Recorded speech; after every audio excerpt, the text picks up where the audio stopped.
The Verizon Orbic Jetpack uses a SIM card to connect to the Verizon network. Replacing it is straightforward and often needed when upgrading to 5G or troubleshooting connectivity issues. First, power off your jetpack and unplug any connected cables. Locate the SIM card slot, typically found on the side of the device under a protective rubber flap. Use a SIM eject tool or a straightened paperclip to gently push into the pinhole and eject the SIM tray.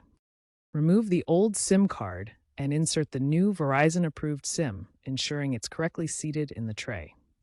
Push the tray back into the slot until it clicks into place. Power on the jetpack. The device should automatically recognize the new SIM. Confirm this by checking the network settings within the jetpack's interface or through the Verizon app. A successful SIM replacement can often resolve network dropouts and improve data speeds. Replacing the battery can significantly extend the lifespan of your Orbic jetpack, especially if you've noticed reduced battery life.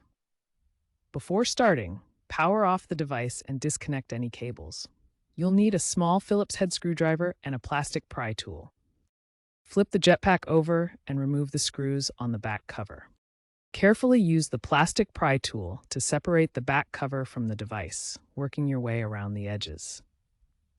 Once open, locate the battery connector, usually a small red and black wire plugged into the motherboard. Gently disconnect the battery cable, noting the polarity to avoid issues when reconnecting. Lift out the old battery, which is a 3000 mAh Li-ion unit. Insert the new Verizon-approved battery, part OR-BAT400L. Reconnect the battery cable, ensuring it's firmly in place. Reassemble the back cover and tighten the screws. Power on the jetpack. Calibrate the new battery by fully charging it and then running a diagnostics test through the Verizon app under Device Info and Battery Health.